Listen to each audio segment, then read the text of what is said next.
What's up, guys? Welcome to another episode of What's on the Menu, Thursday edition. It is June 11th.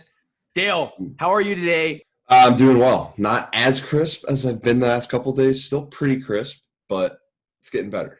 Now, do you put like mind lotion? Like, what do you put on? No, I'm a man's man. Dale versus the sun, baby. Well, speaking of battling the sun, great news. The PGA returns today. Yes. At the Colonial Golf Club in Fort Worth, Texas. Charles Schwab tournament is going on. Dale, how important is this for the psyche of Americans now that a competitive professional sporting event is back on other than fighting? I mean, dude, we're getting close. There's a lot of good matchups happening there. I really want to see the Brooks Koepka, Rory McIlroy, and Jon Rahm grouping. Yes. Dude, that is an unbelievable grouping for a tournament like Charles Schwab. It is a stacked field for sure. Yeah. Another good group. You have Speed, Ricky, Pornstache Fowler, and Justin Thomas. I am so happy this is going back. The only thing that's weird is that there's no crowd. There's no grandstand.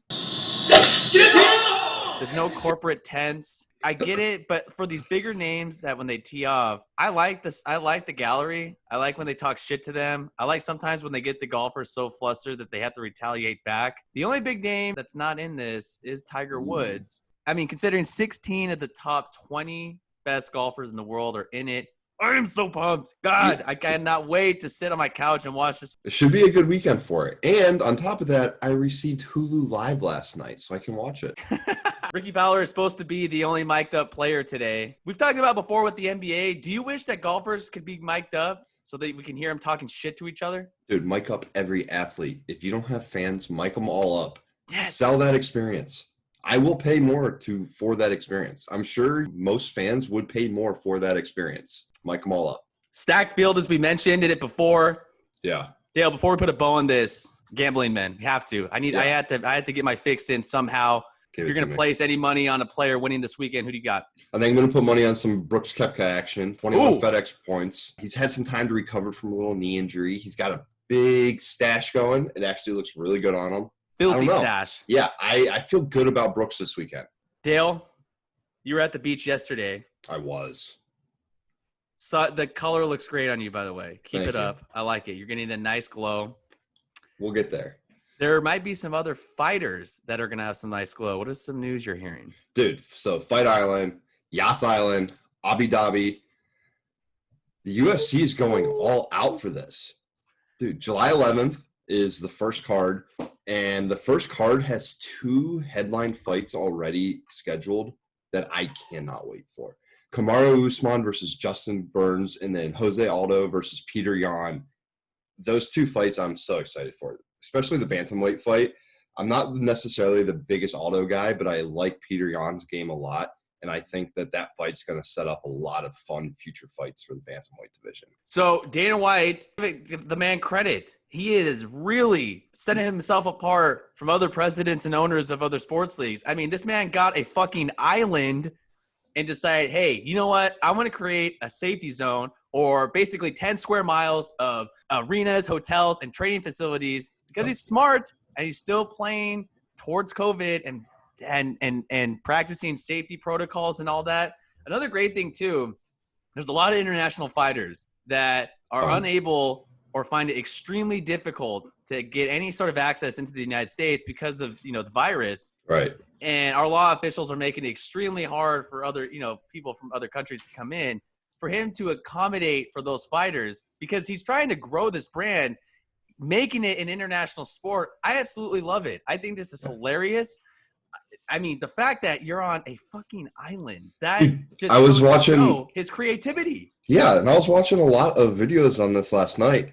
They're going to put rings on the actual beach. So apparently they're putting 2 training rings on the beach. I mean, they're going to have infrastructures there. Like, God, that is hilarious. Yeah. So the last time they had fought there, hey, I like it. When is it again? July 11th? July 11th. Okay. July 11th. So we're a month away. So, Will, NASCAR banned the Confederate flag. I know that I have very strong feelings on this.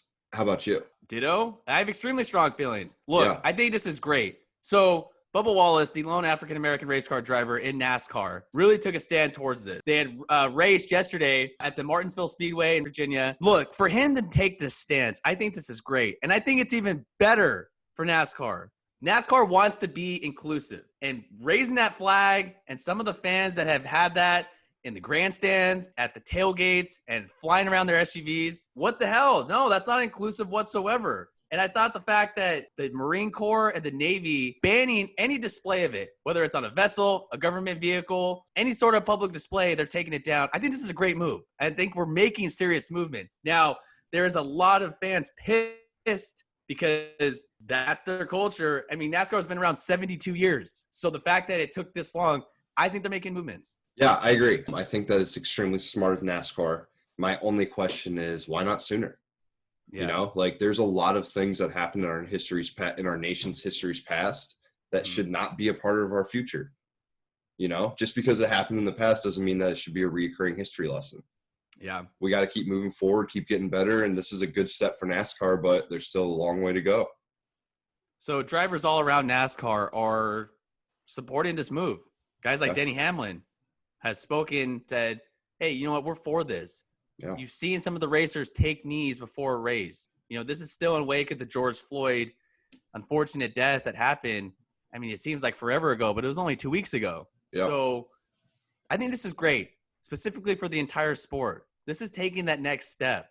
Yeah. You want to be inclusive towards African Americans, Mexicans, Asians. If they want to root for NASCAR, how would that – I mean, a lot of people don't realize what that would feel like going through a tailgate or going into the stands. I mean, they know – the history behind that flag. And we said it before, we're not trying to get into politics or anything, but I think this is a great move by NASCAR. And you made a great point. It's been 72 years since NASCAR became official. Why wasn't it done sooner? People have protested it before, and the fact that they had the balls to do this, absolutely love it. Yeah, same. Good for NASCAR. Dale, you had a long night. I want to let you get some rest. Great job today. Remember, guys, follow our social media at What's on the Menu Daily, at WOTM Daily on Instagram, Twitter, and YouTube. Follow my boy Dale at Aaron Dale or me at Will Galvez. We're going to finish out the week strong tomorrow. And shout out NASCAR. Salute to you guys for banning the Confederate flag. We love it. We will see you guys tomorrow. Yep.